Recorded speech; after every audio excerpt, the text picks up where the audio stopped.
recording is on. Here we go. Ladies and gentlemen, thank you very much. This is Sunday for joining today's session, today's colloquium. It's an immense pleasure because that's the first colloquium we have after a summer break.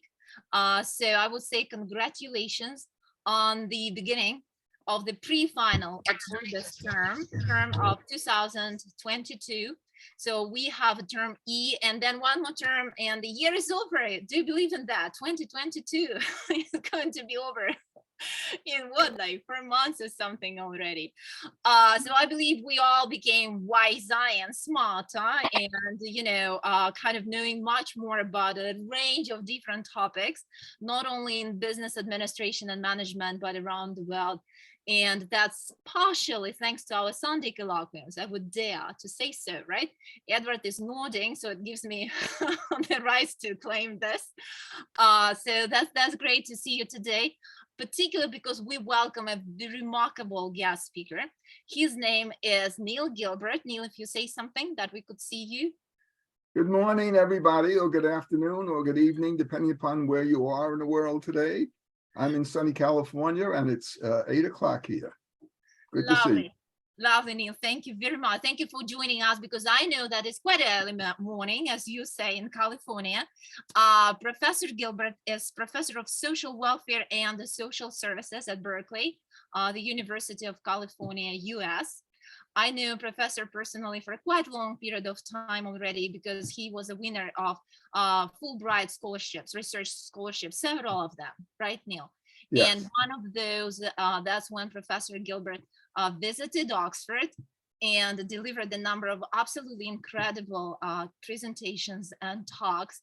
And those were, I remember, one of your 15 books, Neil, right? And that was called Mother's Work. So that was an absolutely remarkable book. I remember that was one of the first books I read here in Oxford.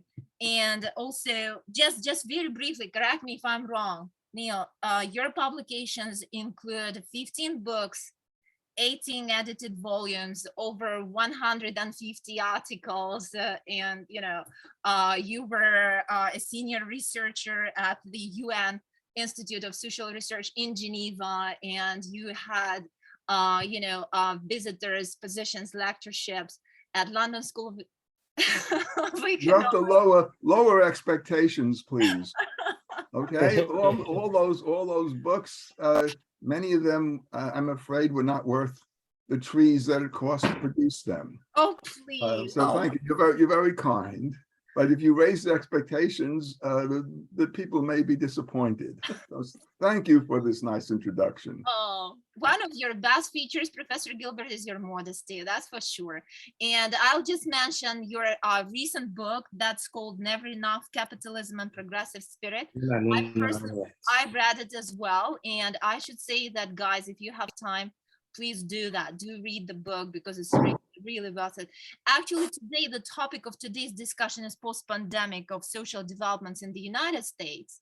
And that's to large extent is actually related, Neil, I would say, to that book as well about progressive spirit of capitalism. So that's just very briefly housekeeping rules. Please, let's keep our mics off.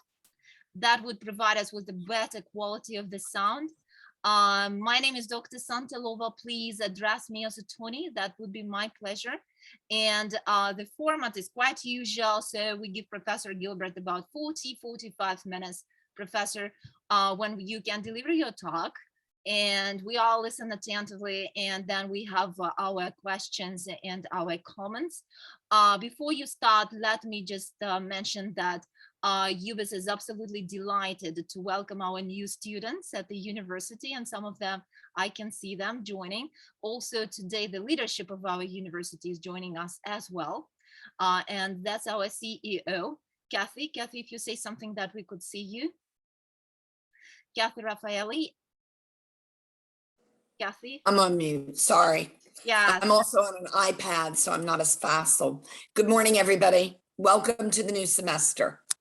Absolutely. Thank you, Kathy. And Dr. Konkos, our provost. Shanti, if you say something, then we will see you in our screens as well. Good morning, good afternoon, good evening, everybody. Welcome to a new academic year and hope to see all of you graduating and all the faculty members. Thank you for participating. This is really a wonderful event. Thank you, Tony, for hosting this and having the best speakers that we have had in such a long time. Thank you so much. Thank you. So Dr. Gilbert, the floor is yours and you can share your presentation and we are all ears.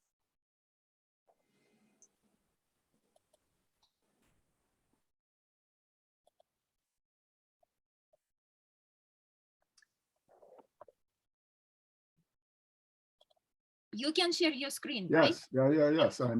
Yeah, no worries. So the questions you can ask via our chat box as always, or just you raise your hand, right? Through those reactions at the bottom, you can see them and then you can speak, but that's after the presentation. That's great. Okay, brilliant. We can see your presentation, Professor Gilbert. Excellent. So maybe if you just press this demonstration button that it's a bit larger. Yeah, that's brilliant. Thank you. Is that good? Super. Brilliant. Thank you. Okay. Well, thank you very much, Professor Tony, for inviting me today to share some of my thoughts about the impact of the COVID-19 pandemic in the United States. In my talk today, I would like to offer a broad outline of 3 developments that show signs of emerging in the United States in the wake of the pandemic. These developments are in the areas of welfare, education, and employment.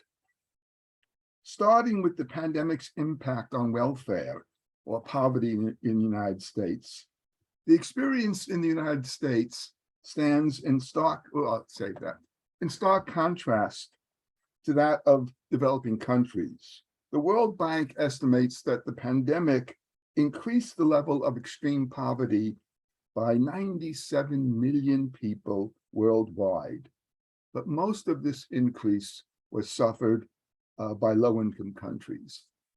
The experience in the United States was quite different and in some ways quite remarkable. In response to the tremendous disruption of economic life that was wrought by COVID-19, the federal government implemented an unprecedented increase in cash transfers directly into the hands of citizens. As a matter of fact, the cash transfers in the United States didn't even come into our hands. They went directly into our bank accounts. And I know this for a fact, even though I didn't receive any of these transfers, because my children got them. Because they had worked in the summer, they were not employed, and they got these transfers. These transfers involved 3 major programs: stimulus checks, expanded unemployment benefits, and revised child tax credit. This slide shows just the stimulus checks. The stimulus checks included 3 rounds of cash payments that went directly to individuals. As you can see here, the first round was $1,200 per person and $500 per dependent for families. And most of these, they went to families earning, in the first case, almost up to $200,000. So these benefits went to the vast majority of the American population. The second round was $600 per adult and $600 per child. And the third round was $1,400 per adult and $14 per child. Overall, just these stimulus payments alone amounted to a transfer of $850 billion to citizens in the United States. A couple with 2 children received $11,400 from these benefits.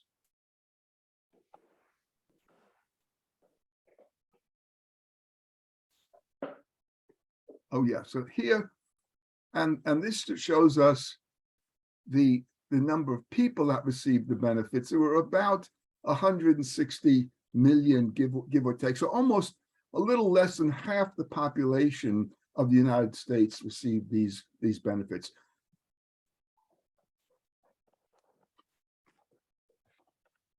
the unemployment benefits, in addition to stimulus checks, there was this huge increase in unemployment benefits. In most states in the United States, workers that receive the regular unemployment benefit expect to get on average about less than half their weekly salaries. As if you're unemployed in the United States and you qualify for these benefits, you get about half your salary. The increased federal benefits for the unemployed under what was called the CARES program, Coronavirus Aid, Relief, and Economic Security, provided an additional $600 per week in unemployment benefits for 17 weeks, and then an additional $300 per week in benefits for 43 weeks. Thus, for example, as we can see here in Table 2, over the 17-month period from April 2020 to September 2021, an unemployed family in Georgia that had earned $60,000 per year prior to COVID, $60,000 per year in the state of Georgia was the median income. That families would be eligible for federal unemployment benefits amounting to $23,100, along with the regular state benefit, which was $27,700, for a total of $50,840, just in unemployment benefits. With the additional benefits from the CARES Act, a significant proportion of unemployed workers received more money in unemployment compensation than they would have typically earned on their jobs. So here in this table, this line shows what the typical earnings were, 100% of typical earnings in each state. And all the states above this line are those states in which the unemployment benefits provided more than the typical earnings to the workers that received them. So these people actually were better off financially, if not socially, better off economically by staying home during the pandemic and getting these benefits. Here in this table, we can see the experience in California. Here, the federally expanded benefits were more than twice the typical state benefit. So this line represents the amount of money that you would have gotten if you just received the amount that you earned in benefits. So if you earned, I can't see what this is, $2,000 a month, typically, you would have received $2,000 a month, and you'd be right there on this line. So that was the line. Before the pandemic, if you were unemployed in California, this was the level of benefit that you received from the state. When you add the federal benefit, this is the level of benefit you receive from the state. So all these people were earning more than they would have received if they were working. The third benefit is the child tax credit. And this child tax credit was substantially modified from a tax credit that had a work requirement and a $2,000 value in 2003. Where are we? Aha, there we are. In 2017, sorry, which was the last time, to a program that provided $3,600 for children 0 to 4 and $3,000 for those 6 to 18. But the critical consideration here is this last column here, and that is whether it had a work requirement. So if you understand how tax credits work, originally these were tax credits, a non-refundable tax credit. A non-refundable tax credit means that if you got a credit for $1,000 in 2001, if you had a child, if you owed the government $1,000, then you didn't have to pay that in taxes. If you didn't owe the government any money, you got no benefit. What that meant is that in 2001, 40% of the taxpayers in the United States could not benefit from the child tax credit because 40% of American taxpayers pay no income tax. They pay Social Security, but they pay no income tax. They take a standard deduction, and the standard deduction is so high that they owe no taxes. The other 60% pay significant taxes. So in 1999, 2001, this benefit only benefited people more or less in the middle class, the lower middle class, and above. In 2003, they changed it so it became actually a refundable credit. So here you can see it's refundable. What that means is that if you did not owe the government $1,000, let's say you didn't owe the government any taxes, the government would send you a check for $1,000. However, you had to have minimum earnings of $12,000 a year to benefit. And that was true all the way down to 2017. During this period, the minimum earnings had declined and the value of the tax credit had increased. But up until 2017, you still had what was effectively a work requirement. In order to benefit from this, you had to go to work. After 2017 and 2021, the COVID reforms, there was no work requirement. What that meant is that everybody in the United States, whether they paid taxes or not, had a refundable income, and it had increased substantially to $3,600 if you have children 0 to 5, and to $3,000 for children 6 to 17. So the revised benefit is labeled tax credit. However, it's a guaranteed monthly payment that covers almost 90% of the children in the United States with no work requirement attached to eligibility. So it is effectively a universal children's allowance that's disguised as a tax credit. They call it that, but by 2021, it was no longer so much a tax credit as a universal allowance.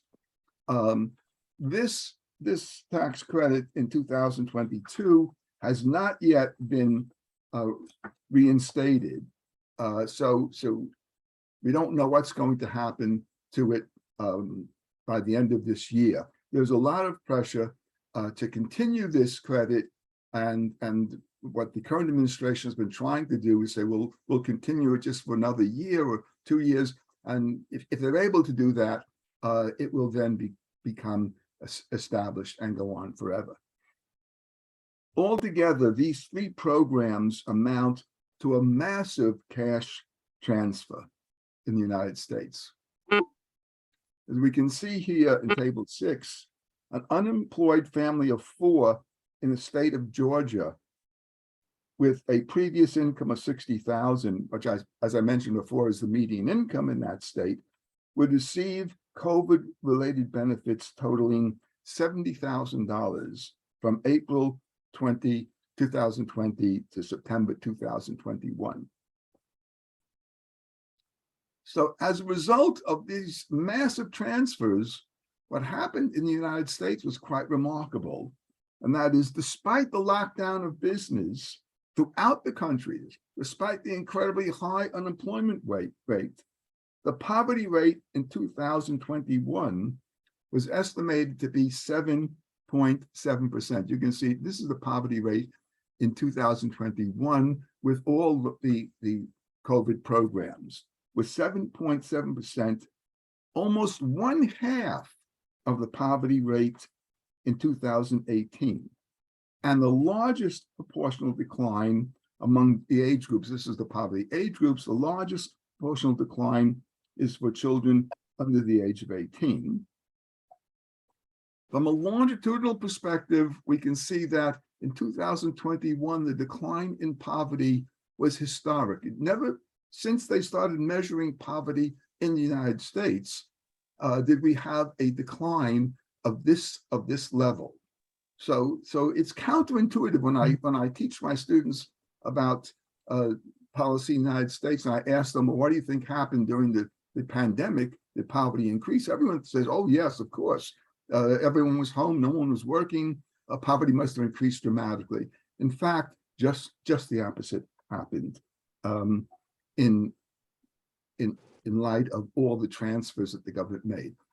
I would just make one qualification, and that is, in speaking about poverty here, I'm talking about the measure of poverty in the United States that is conducted by the National Academy of Sciences. They developed what's called a supplemental poverty measure, which is general agreement is it's a much better and accurate measure of poverty than the Census Bureau measure. The Census Bureau measure of poverty does not include transfer payments, which doesn't make any sense at all. As you could see here, transfer payments were more than $100 billion during this period. So I'm using the National Academy of Science measure. All the dollar figure is the same, so it's about $26,000 a year for a family of four was poverty in the United States. Turning now to education, the pandemic created an unprecedented challenge met with a remarkably rapid response as teachers across the country transitioned from face-to-face instruction to distance education via online formats as we are talking today. It's reasonable to expect that the skills developed during this period and the widespread experience with virtual classrooms will have continued effects on the delivery of education as schools reopen and things return to normal in the United States. But beyond expanding the application of technology in the educational sector, the closing of schools and the introduction of online learning had other effects, particularly in regard to elementary and secondary education. Many parents now gained firsthand knowledge about how and what their children were being taught, and many became involved in home schooling. That is, parents were now at home and they were watching what was going on online between the students and the teachers.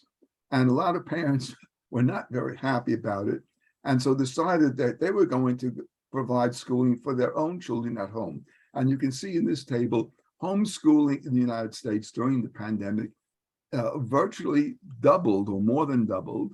The highest group was for Blacks, which had increased from 3 to 16%. But it went almost over 10% or up to 10% for all the groups, Hispanics, non-Hispanics, whites went to 10%. So there was a significant increase in homeschooling during this period because parents were not satisfied with what they saw their children were getting.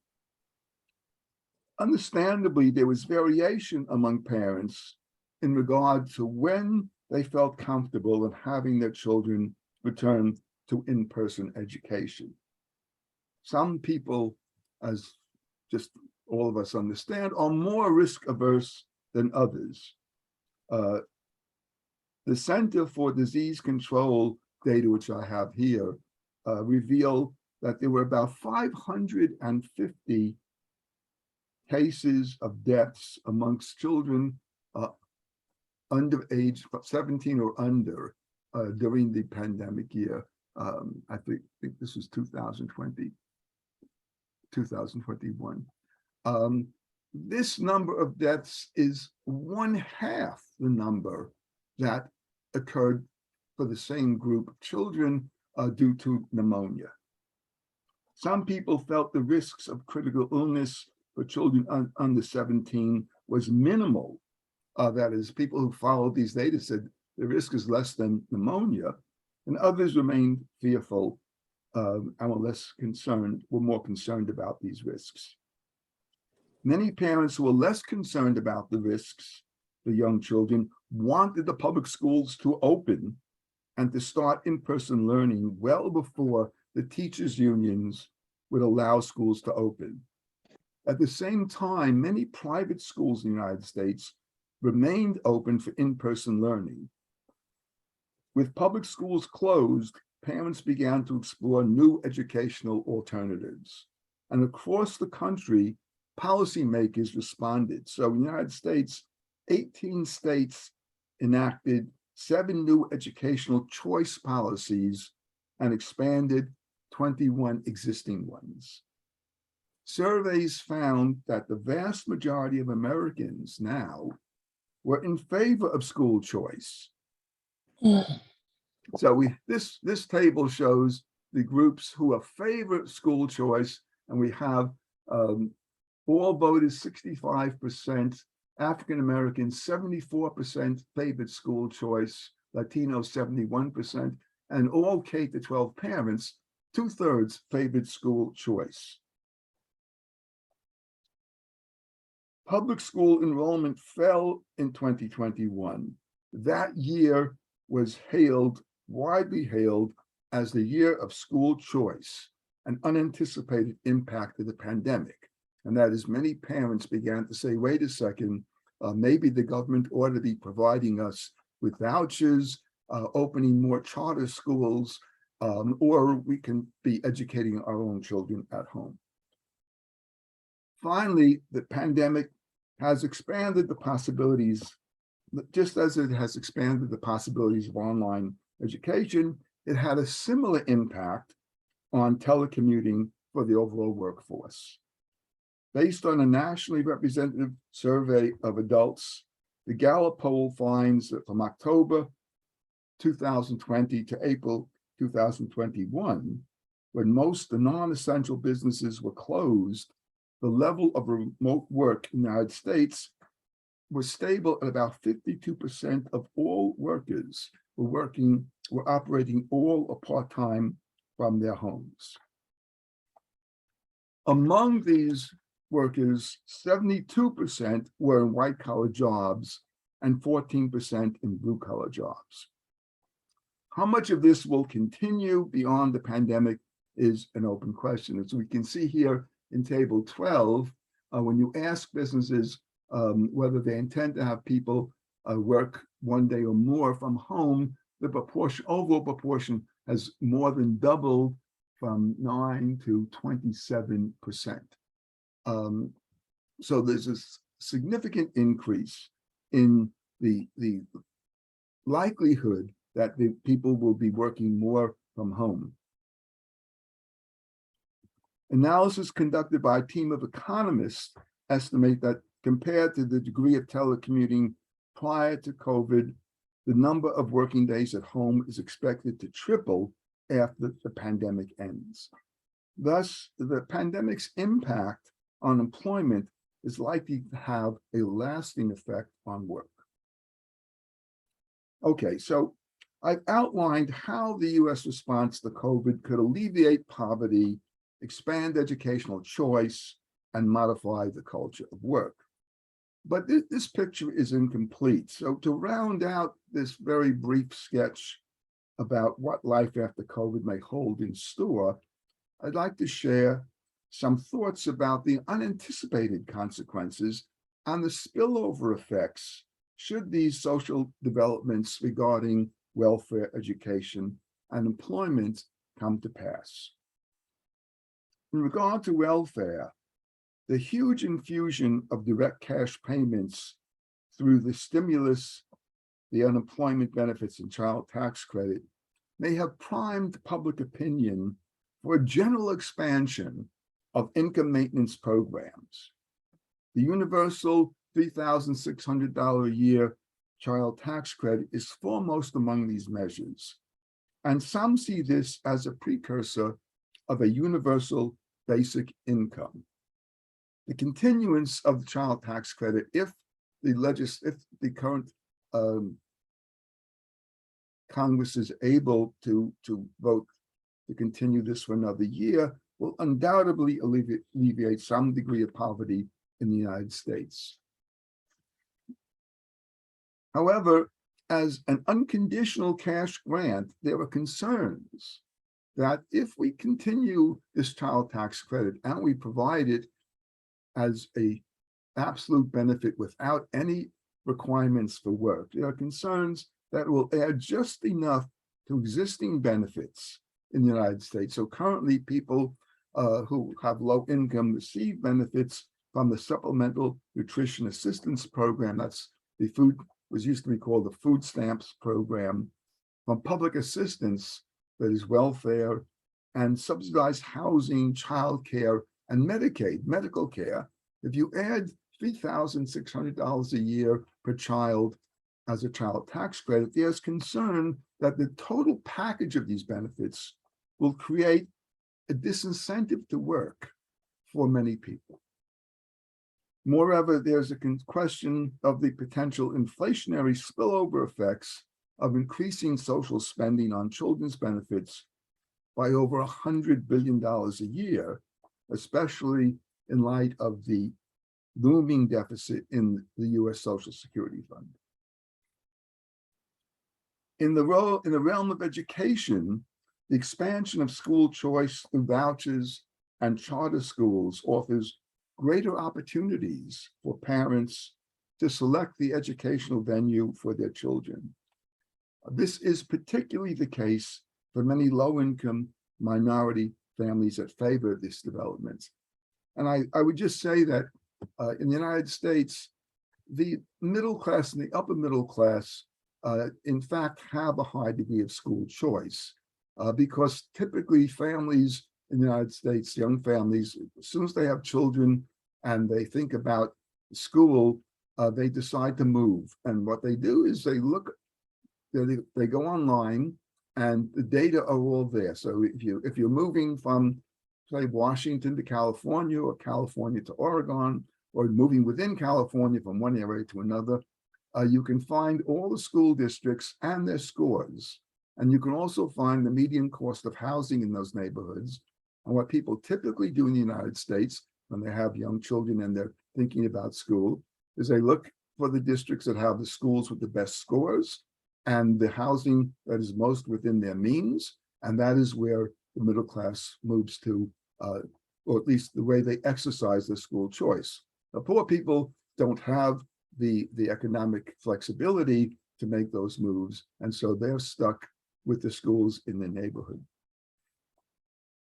In advancing alternatives to public education, the increasing access to vouchers and charter schools may also stimulate competition among providers to improve the quality of education. However, the expansion of school choice could have an unanticipated consequence for a particular group of students. That is, increasing the use of private educational alternatives would deplete funding for public schools. And public schools are responsible for educating all students, including those with special needs. Special needs students require a range of costly services which private schools typically do not provide. Thus, public schools could be left with smaller budgets as students move out and higher costs because the students that remain require more services and more costly services.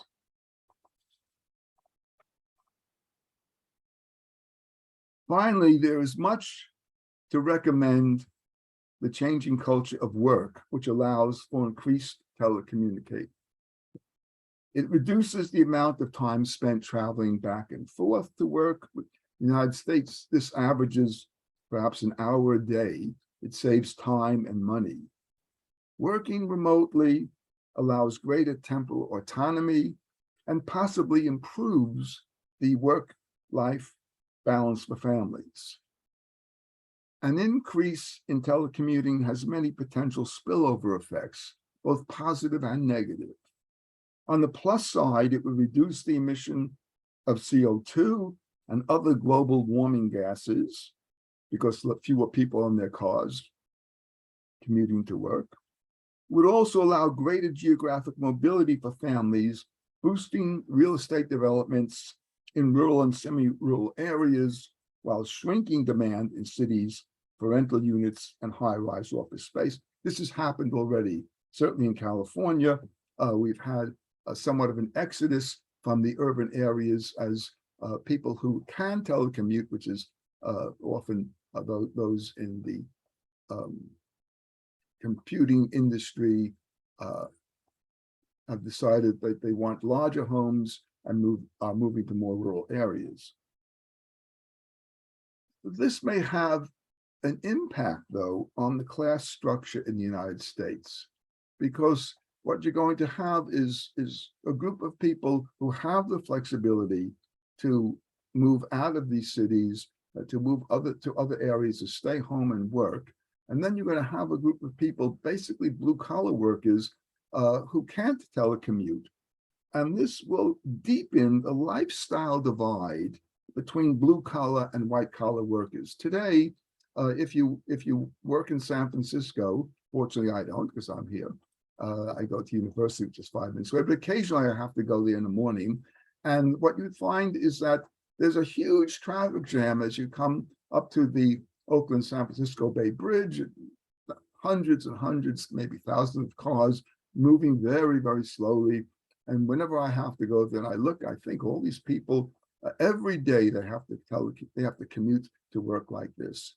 And those cars are people who are white collar workers that are going to the buildings, the high rises in San Francisco, as well as all the blue collar workers that are going to serve them in restaurants and other services in California. If we allow the telecommuting for many white collar workers, the lifestyle divide that is the only people in those cars will be the blue collar workers. In addition, the negative spillover effect will occur because many of the services, certainly the restaurants serving the workforce in these large cities, are going to suffer because fewer people are coming to work. A few people have to go down and buy their lunch in these restaurants, and so they're going to be struggling. Those are some of the outcomes that I see, the positive, negative implications of COVID. It's not clear whether any of this is going to take place. Maybe we'll just go back to normal. There won't be much telecommunicating. School choice will decline, and the income transfers will shrink. I don't think that will happen. I think there's going to be a change. The significance of this change and the impact is something that we'll have to wait and see over the next couple of years. So perhaps I'll come back 3 years from now and be able to give you an update on exactly what happened and the extent to which some of these developments actually occurred. Thank you. Thank you, Professor Gilbert, so much. I hope that you come back earlier than just 2 years to the representation. Oh, I yes. suggest that we all put our mics on and give a round of applause to Professor Gilbert. Right, okay. There was just clarification question, Professor. You mentioned PPP. Shanti asks whether that was a paycheck protection program that you referred to. What is this? Payroll protection program, which was awarded to all which was accessed by all the corporations, so to avoid the massive layoffs. Yes. So one of the things I did not mention in these transfers, and it's very interesting, is that these were all transfers that went to individuals, to people. These were not the business transfers. There were a whole range of transfers that went to businesses also. So if your business was closed, the government sent you money to pay your workers or things. I don't know the business transfers as well, but I know that they were, probably an equal amount of $8,500 billion that went to help float some of these businesses also. There were also students who received money, as college students received money too, which was transferred from the colleges to the individual students. Yeah.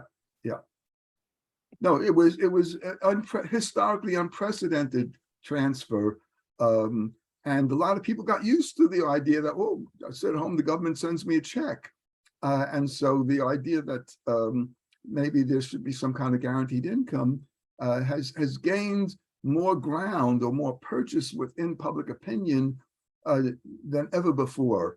in the United States. And in some countries, because this has happened not only in the United States, but most countries have made some adjustments in terms of providing benefits during COVID. And in South Korea, for example, they had a recent presidential election, and the progressive candidate, lost by just a percentage point or so. And he ran on the platform of providing a guaranteed annual income, which he had experimented with in his district when during the pandemic. So this may well be coming to the advanced industrialized welfare states. We'll have to wait and see. Right. Okay. So anybody with the questions, please raise up your hand. Or yeah, I see Edward. Edward, go ahead. And Ibrahim. Edward, and then Ibrahim. Okay. There's a huge thunderstorm going on where I am right now, so my internet is a little off. Can you hear me all right, Professor? Yes, very well. Thank you. Okay. First of all, go Bears. I'm the class of '83 at Cal, so I'm a big Go fan. Bears. Yeah. Thank you very much.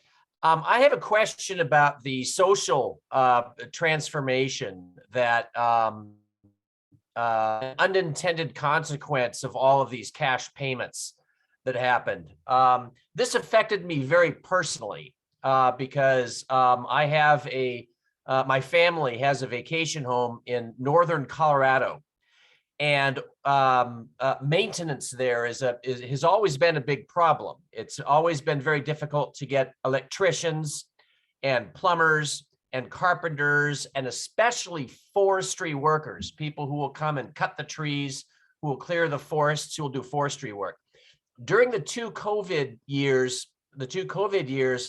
most of the tradesmen in northern Colorado realized that they could, and there was no reason for them to accept these cash payments because they were unaffected physically by the nature of their work, by the COVID epidemic. They could go out into the forest, they could go into vacant homes, they could do all this work. And so they were not physically affected. There was no public health reason for them to receive these payments.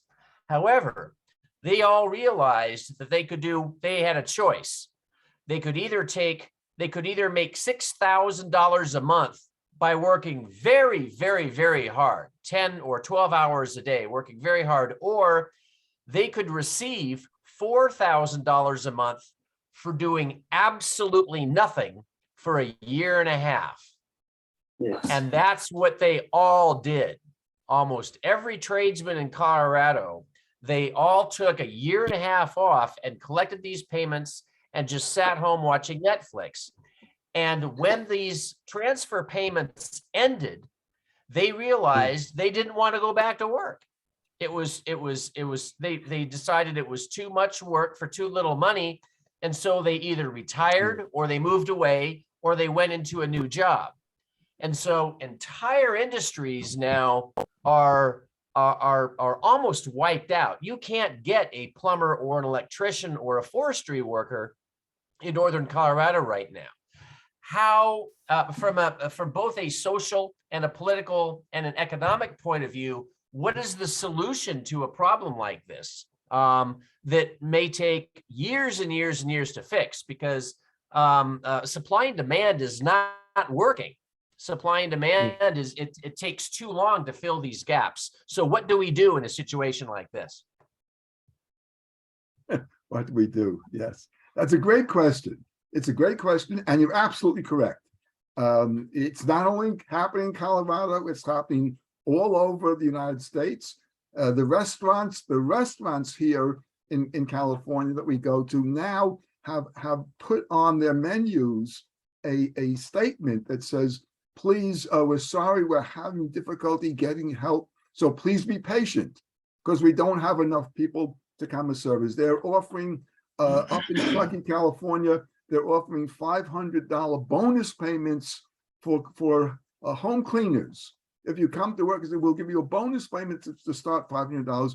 This is happening all over the country. And in fact, yesterday, there was an article in the Wall Street Journal that spoke exactly to this point. And it said that so many people had this experience during the pandemic. And one of the things about this experience was that for a lot of people, they were able to save money because they were getting these extra funds from the government, and they weren't spending it because they weren't going to restaurants, they weren't getting into their cars and traveling to work. They were sitting home watching television or something. And so there was an increase in savings for low-income people during the pandemic. And that today there is a huge portion, significant number of people who are not in the labor market. That is, they're not unemployed because they're not looking for work. They've just decided to pull out of it. Many of them are people, elderly people close to retirement who say, all right, I've got another few years to qualify. I'll leave now, and I'll make it until Social Security. And many of them are, as you say, younger people who have had jobs they didn't like or were difficult, and were able to manage without going to work for over a year, and then found they didn't like the idea of going back. The real question, and we don't have an answer for it, is whether this is just a temporary readjustment. These people are going to find, well, I need money and I've got to go back to work, or whether in fact there's going to be a significant labor shortage for a long time to come. I don't know the answer to that question. Right now, there's 11 million, I think, more jobs than there are people looking for work in the United States. Some very high number. I may exaggerate. I'm sure that immigrants can help. So that's certainly one possibility. Yeah. One of those. Thank you so much. Thank you both. Ibrahim, you had your question, right? You had your hand up, and then you said, yes. Yes, Ibrahim, go ahead. Okay. Good afternoon, Professor. Your data collection was excellent. However, is it sustainable? It's a big question. Will these handouts continue to just be given out to people like that? Let me give you a typical example. Africa by population is about 1.2 billion as of 2016 data. Out of this 1.2 billion, about 205 million, which is more than 2/3 of American population, are kids below the ages of 4. And those below the ages of 17 are actually about 650 million, which is like twice the population of America. Is America teaching the world something by just plunging into its funds and sharing it out for its people, while typical Africans, like these two categories I mentioned, almost 800 million in population, are without $1 a day. Meanwhile, America is sharing thousands per week. This is, to me, is not sustainable. Number 2, we have the bulk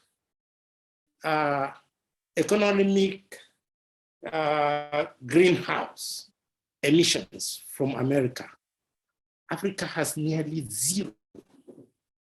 If America can just take 10% of that total of 867 billion, even if it is just 1%, it will change a whole part of Africa. And the tsunamic floods we're experiencing all over the world will be reduced by more than 20%. This generosity of America is an exercise that cannot be sustained by any country, not even America itself. The inflation is up to a certain level. People are not going back to employment, even when there is employment, simply because they are now weak. They are used to collecting money they did not deserve. Meanwhile, the Africans that deserve a lot, Nigeria was giving gifts of vaccine, COVID vaccine by the America, just 4 million vaccine. Meanwhile, if you go to American warehouses, there are a lot of vaccine that are just expiring. Nobody is using it. We have to have a sustainable approach to issues, not just try to show off that we have it, we can do it. That is just what America is showing us. But what I want you to bring out more, I'm going to wait for your next paper. Let me just tell you right now, Professor, because I want to know what it entails. I want to know how it matches with what you have written already, because we are anxious to look for solution, and America is not giving us solution. They have to make an impact that will kind of show us the direction, but they are not. I want you to give me a hint. Do you think America wants to take the leadership, or America needs somebody to take the leadership? Thank you, Professor. Thank you, Ibrahim. So, Professor Gilbert, you're providing a response on behalf of the American nation. Thank you. Oh, that's a very difficult question to answer. Certainly, there are two answers that I would have for that. On the one side, in terms of this spending, I don't think, of course, it's not sustainable. And as I mentioned in my talk, it does have the strong possibility to generate significant disincentives to work. All of social policy, one of the major considerations of social policy has to do with whether or not they create disincentives to work, and people disagree upon how much of a disincentive. But I don't think that spending is sustainable. As far as America providing the kind of leadership that you're asking about, unfortunately, I'm sorry to say, at the moment, the country is struggling with its own divisions and its own uncertainties about the directions in which to go, and about how much should be invested in the United States and how much the United States should try to provide leadership. And there are really distinct camps, and some people who say, first, America first, take care of what's at home. And others say that you can't ignore it. But I think in my lifetime, the division has never been as strong as it is today. And as long as we have this degree of division, it will not come forward and provide that kind of leadership, I'm afraid. Right, thank you very much. There is a question in the chat box from Manuela. So the transfers have been finished by now. I mean, there were like 3 rounds, right? Yeah. That's what I wanted to know, if there's a continuation on this. Yeah. You want to know? Plan. My children also want to know that. because they got these checks. And I was very surprised. Right now, they no longer are making these transfers. The only transfer that is up in the air is this child tax credit. It hasn't been reinitiated again because it was supposed to end the end of this year, and we don't know exactly whether they're going to continue it. But the others have not been. Those transfers are over. Yeah. Thanks. Brilliant. Steve, your question, please. Yeah, many thanks for an interesting talk, Professor Gilbert. I have a question. I mean, a lot of what you mentioned obviously applies in other geographies other than the United States as well. And I have a question for you about how you see the future of cities in general that rely on, sort of the office-based, white-collar economy. Places like New York, but also places like London, Paris, etc. If this continues, the low occupancy of office space, etc., if that continues not just for the last 1 or 2 years, but for the next 5 years, the next 10 years, how do you see the future of those cities? Do you see them hollowing out? Do you see them, shrinking? Do you see them reinventing themselves or repurposing themselves? How do you see the future of these places? Thank you. That's a fascinating question. Yes. And whether they'll hollow out, it seems at the moment this is taking place. Certainly, if you're in real estate investment, you don't want to invest in any of the urban buildings downtown because there people are moving from there. Whether the question that you asked is whether they'll be able to reinvent themselves. I'm a believer ultimately in capitalism, and I think the market will respond in ways that they will figure out something to make cities more attractive to people. But one of the things about these urban areas is that I think they have a magnetic quality to them, in that people like to be in those settings where there's energy, there's activity. So working at home, looking on your screen is comfortable and it's nice. And I think there's a great deal of desirability for that. At the same time, I do think that the urban lifestyle has an attraction.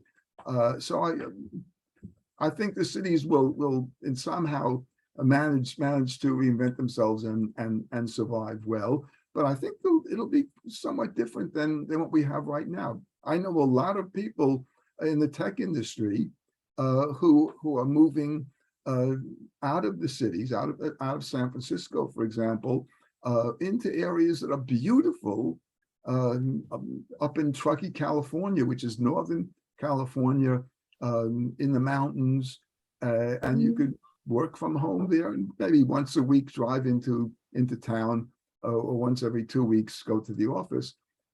So there's going to be a change, but I think the cities are going to survive, only because we like that kind of city life. It's exciting. Working at home isn't very exciting, unfortunately. But I don't know. Yeah. It's a fascinating question. We can speculate on it, but what do you think? Well, I mean, you asked. Well, I've noticed that, yeah, I mean, a lot of cities around the world that I've been to this year, they have got straight back to how they were before the pandemic. So places in Central Asia, for example, where I've been to, Bangladesh, where I am now, people are working in their offices, almost 100%, right? It's fascinating, actually. Whereas when I go back home to the UK on Thursday, I'll go to my office probably one day this week, and occupancy will be 20% what it used to be. So it's fascinating that in some countries they've got back to full office occupancy and others just haven't. I don't really understand why that is. Maybe it's a cultural thing, I don't know, but it's interesting how different countries have got different levels of doing things. That is interesting. Yeah. Yes. Yeah. Thank you both. By the way, in our chat box, I just would like to attract your attention to, there is the discussion of Edward's question, and there are solutions to the problem that Edward faced with his holiday house. So people suggest immigrants to be more welcome in the United States, as well as other solutions. You will see. Also, Marcia put a very interesting comment, Ibrahim, to your question, in regard to your question. And yes, of course, it's great to get, some kind of role model acting or, performance from the United States, but it's essential that the countries and the nations in these countries are the architects of their destiny and future themselves, of course. So that's I found brilliant. Also, Shelter asks a very important question, and that's about unequal distribution of death toll in the United States of America, depending on the income and race. Shelter, I see your hand up. Is it the same question you want to ask that you put in the chat box? Yeah, thank you. I put it. Then after. Thank you, Prof. Santalova. I put it in the chat box so we could read, but unfortunately, I am so urged that I should contribute to, or maybe react to Mr. Ibrahim Digo's comment, because I'm an African and I share in his problem. But one thing I want to say is this, the question that he posed, whether America is teaching us a lesson, I think I totally agree that America is teaching us a lesson. And the lesson America is teaching us is that America takes care of its citizens first.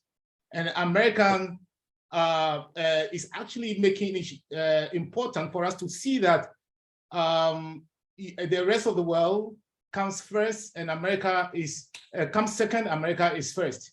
I actually want to look at it in the point of a country like Nigeria, where I believe Nigeria would have been the Dubai of Africa. And unfortunately, Nigeria doesn't even qualify at this time, where you see a lot of people in my own country, Ghana, where I am living currently. We have politicians becoming richer than even the country itself. Monies are looted and the natural resources are misapplied. So how do you create reserves for occasions or situations like COVID-19? It's not going to be possible for you to meet these kind of demands as America has put out. So I think I dove my hat for America, showing us that it is important for you to set aside reserves for the future so that you will be able to meet this kind of situations. My other comment has to do with the demographic imbalance in how the COVID-19 affected African Americans or other demographics in the US during the COVID-19. It is very heartening for me to know that there was 3 types of payments: the stimulus, unemployment, and a child tax payment. I'd like to know how the government of the US took the mortality of African Americans and other races in terms of income levels into consideration in giving out these cash payments. Dr. Neil Gilbert, thank you. Thank you very much, Elder. Just to support your second question, I would like to share that very quickly. That was Reuters, April 4th, 2022, that US died at much higher rate from COVID than rich. So basically, Americans living in poorer counties died during the pandemic at almost twice the rate of those in rich counties, as the study showed. So please, Professor, your comment, your answer. Okay, I guess there were 2 questions. One has to do in response to whether the government took into account the income of people in terms of the transfers that it made. The answer is very, very little.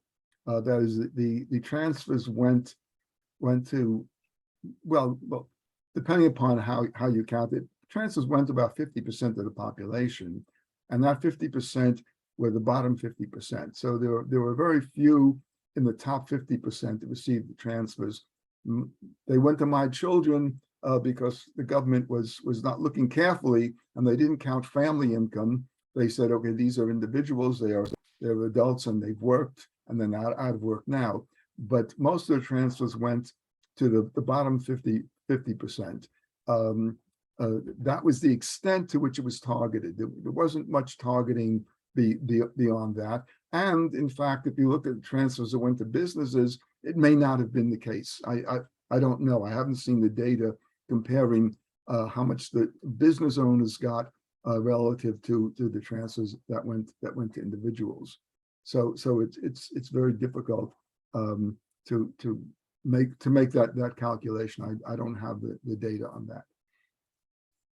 The other question, now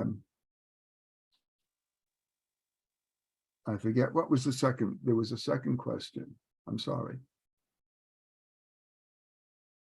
Actually, the second question was a comment which I made with respect to the intervention by Ibrahim. And I said, America is actually setting a very good example for African leaders, where we have to know that we do not have to spend everything today, because tomorrow we will have to find money to pay for incidences like COVID-19.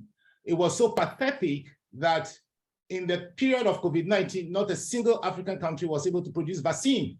And then we were looking up to countries like the US. How did you come up with your vaccine? Would you give us vaccine? I mean, it is not their business to give us vaccines. I think it's about time that we should be taking responsibility for ourselves.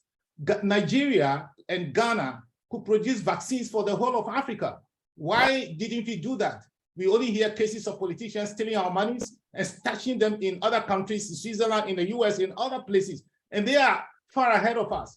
And unfortunately, I'm very passionate about this. I would like to meet Ibrahim Diko personally outside of this meeting, so we could discuss this, so that you and I will now set a pace for the rest. We can take our destiny into their own hands, as said by Marshall. Thank you very much. Okay. Don't forget to join with Marcia as well after this meeting, children. Don't exclude Marcia. Right. Okay. Thank you very much for your comments. Jen, I saw your hand. Your hand is down suddenly. Jenny? Yes, Dr. Tony, I think Shelter pretty much covered what I wanted to say initially. But to his point again, I'm looking at opportunities for everyone here. So not just for America, but for Africa and all the other continents. So at least what I learned personally from COVID is that we became a global village. It was no longer Africa, America, Asia, or whatever we want to call it. We all came together.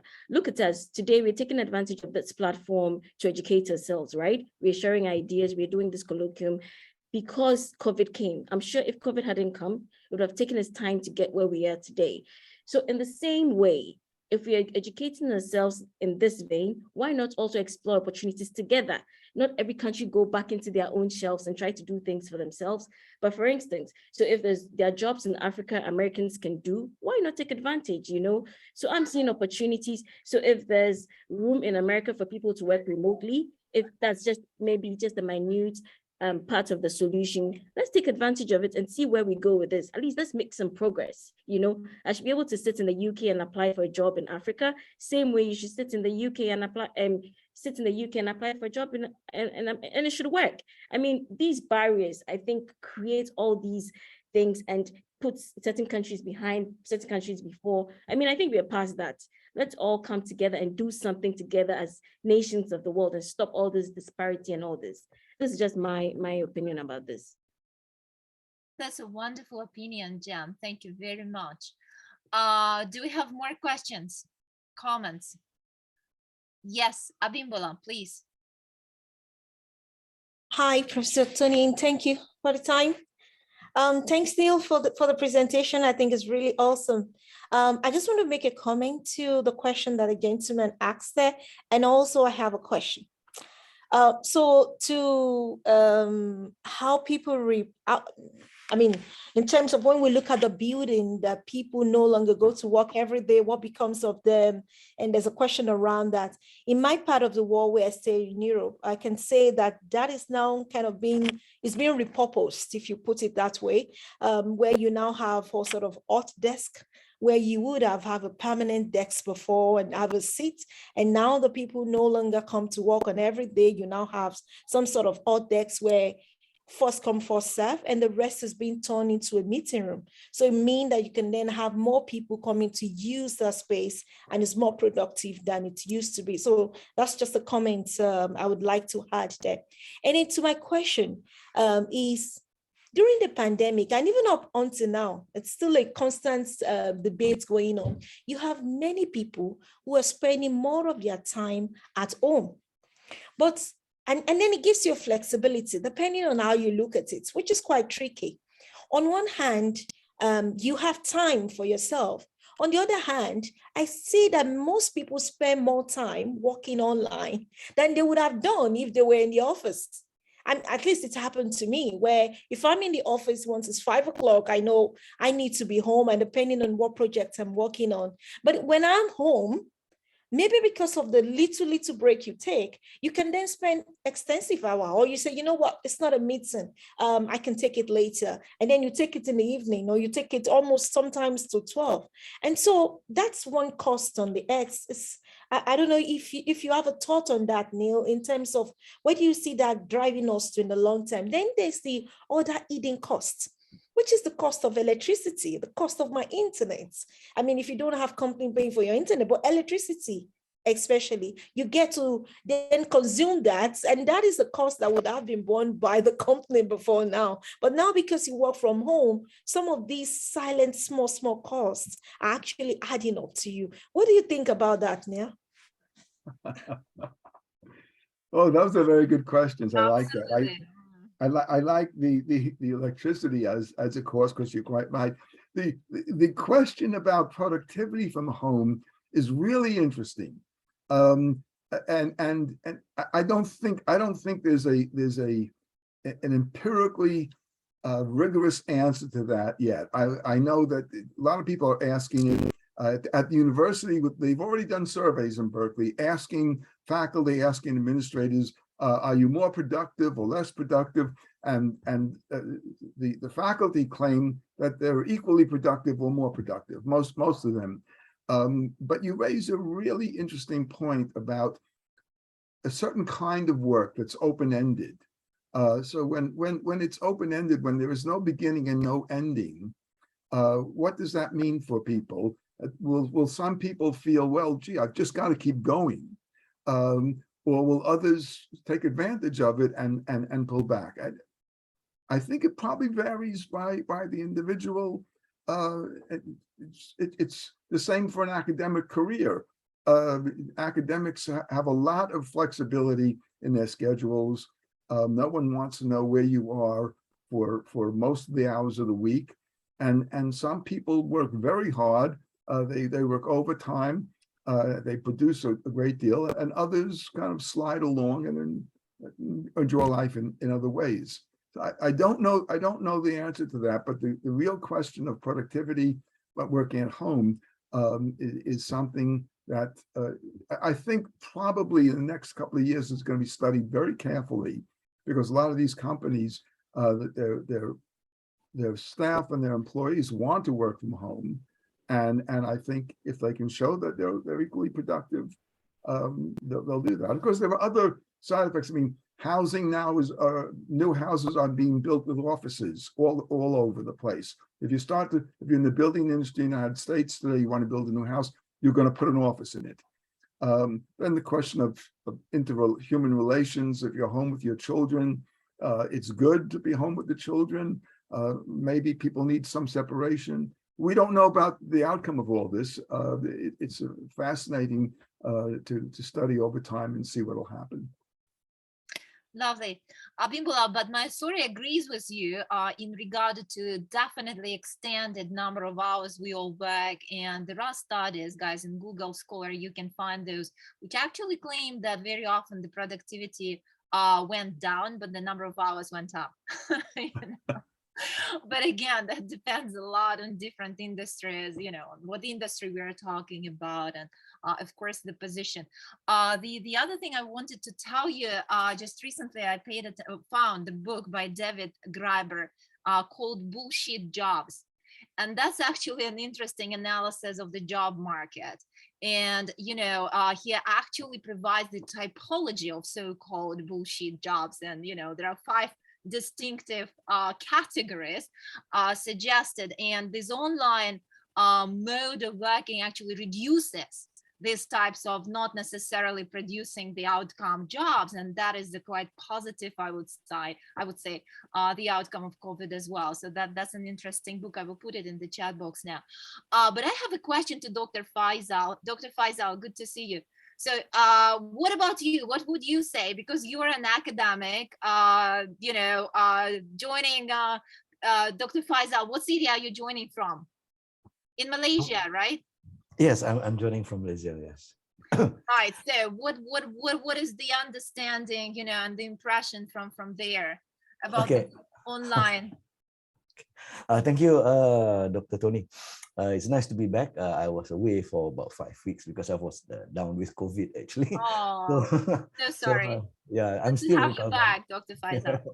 Thank you.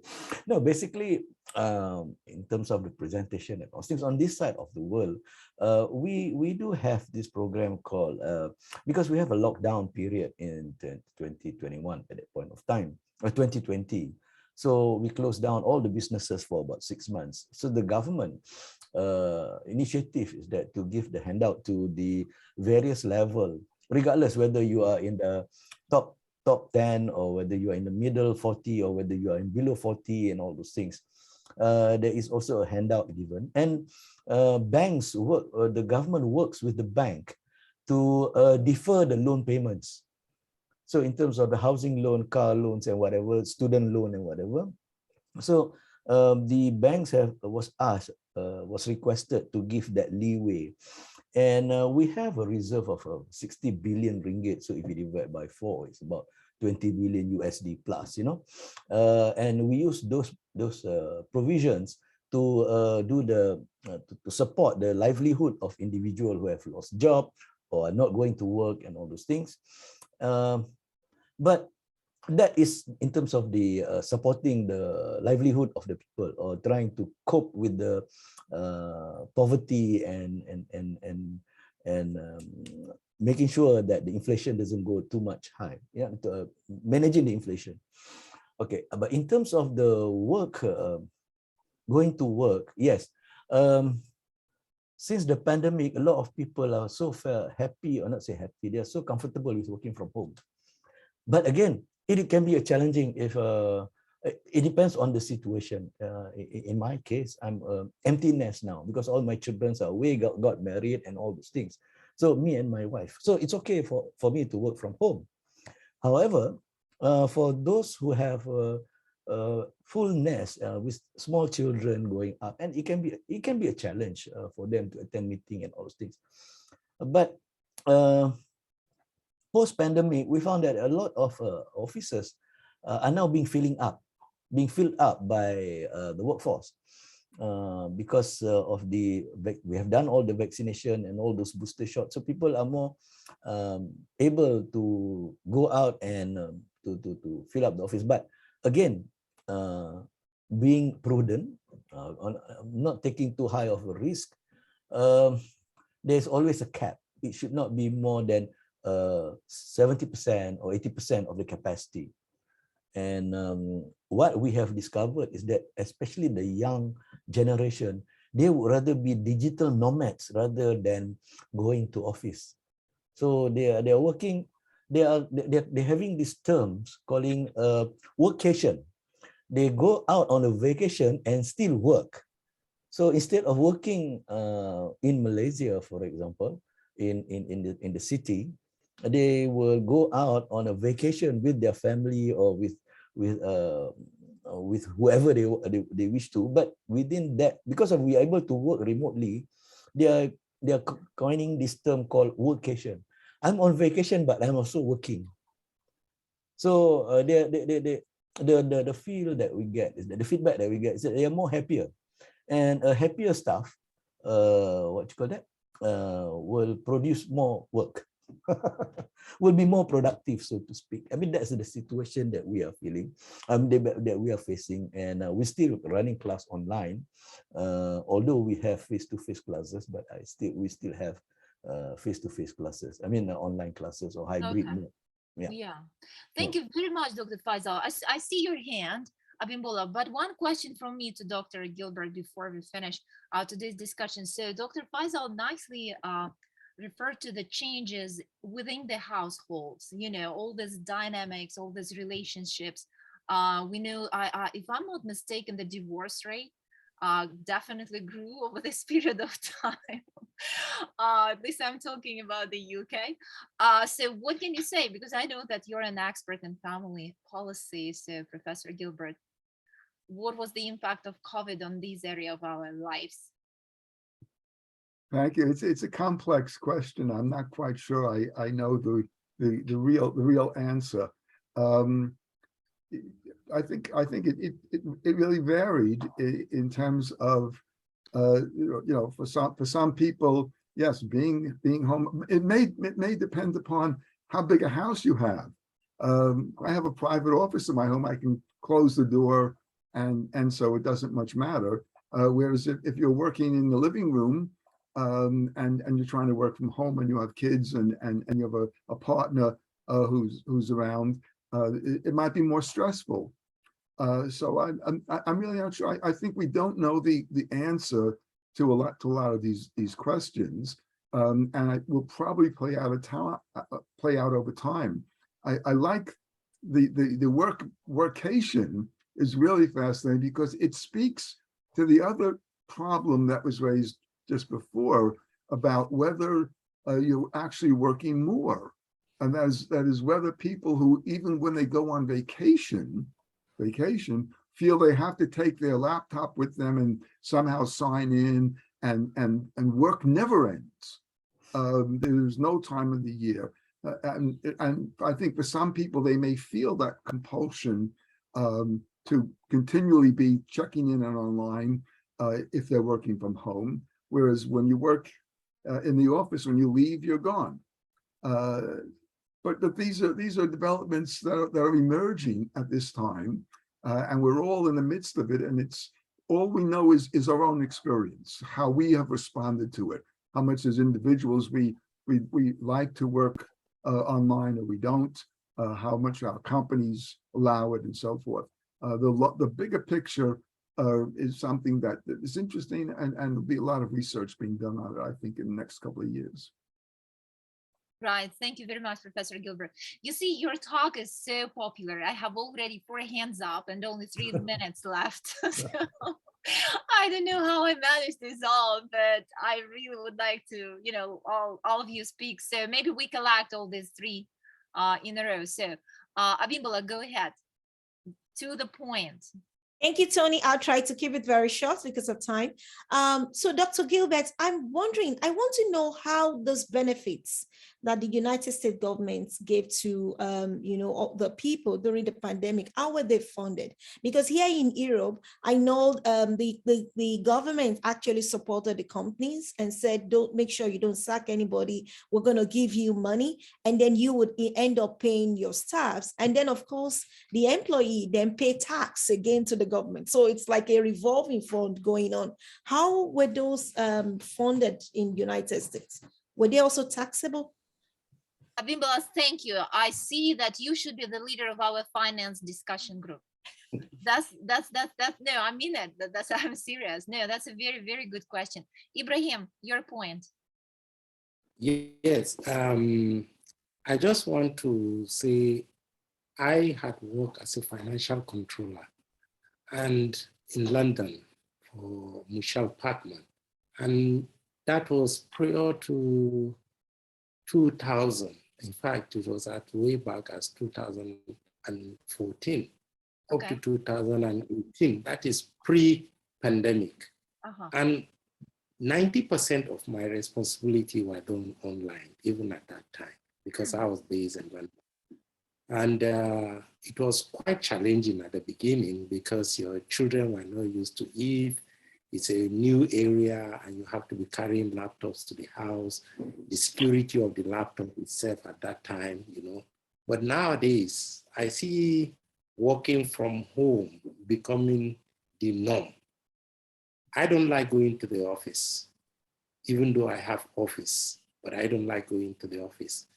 I would rather just go to my computer, so in short, what I'm trying to say, Dr. Neil, Professor Neil, is that the sustainable aspect of this enlightenment you have just given us, especially on the work ethics, use of computers during the pandemic, have changed the way things are being done, both nationally and internationally.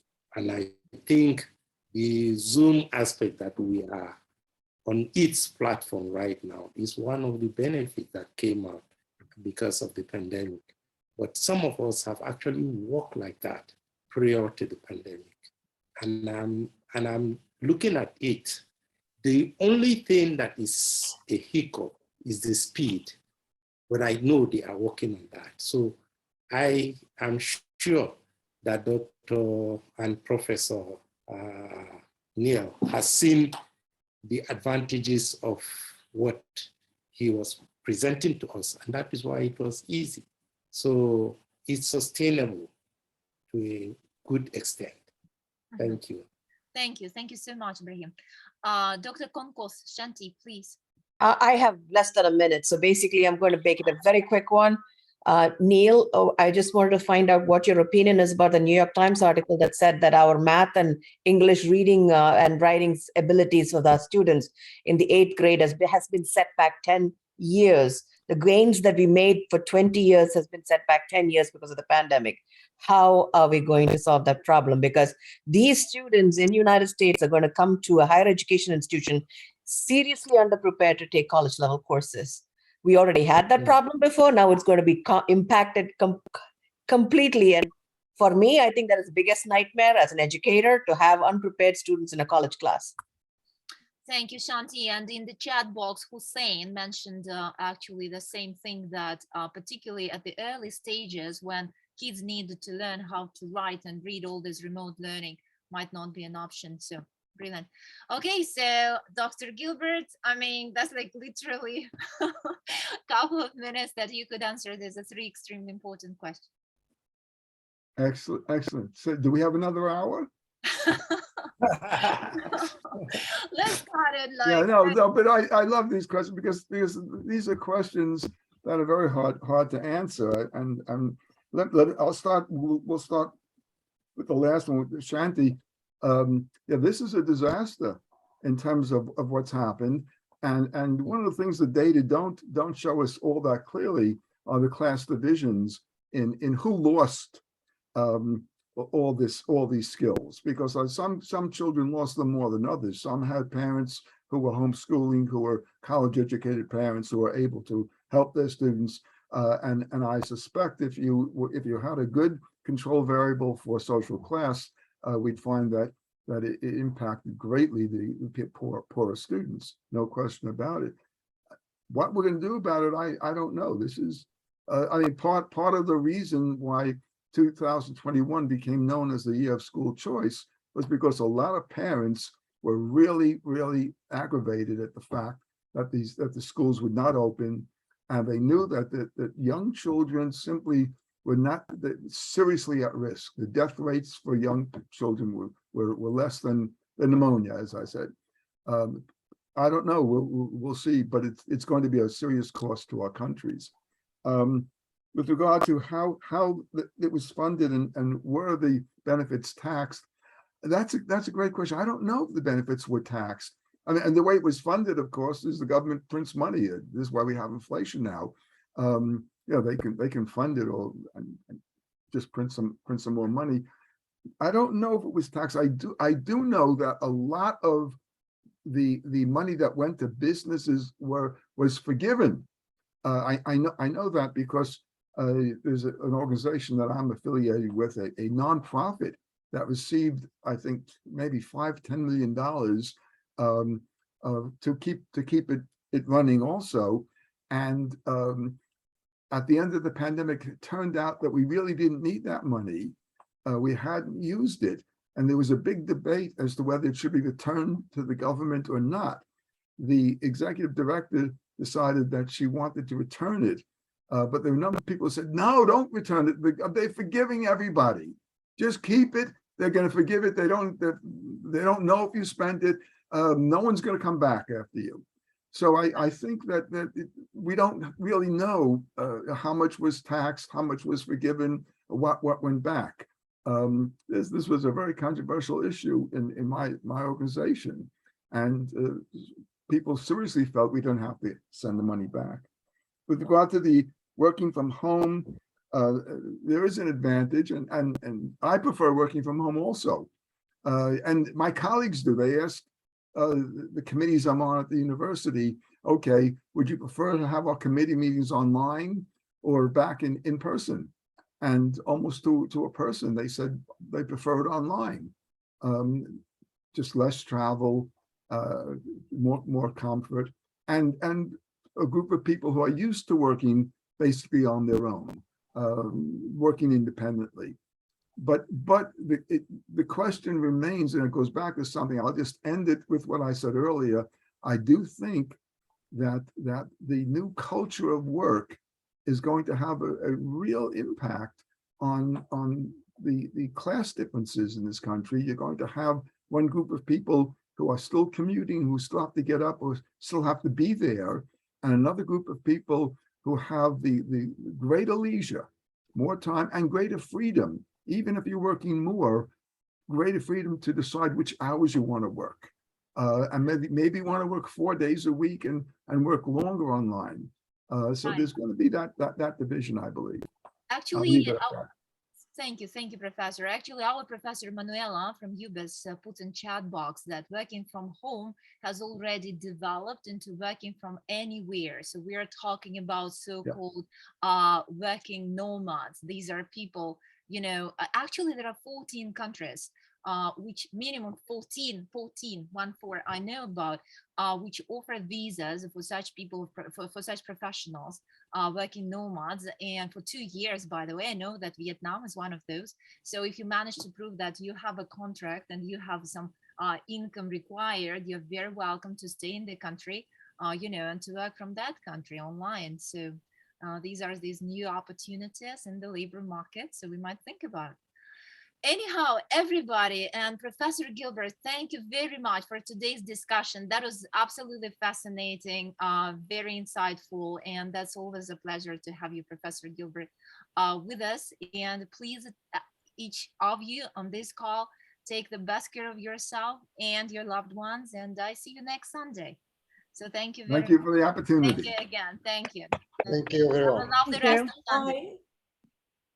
Bye-bye.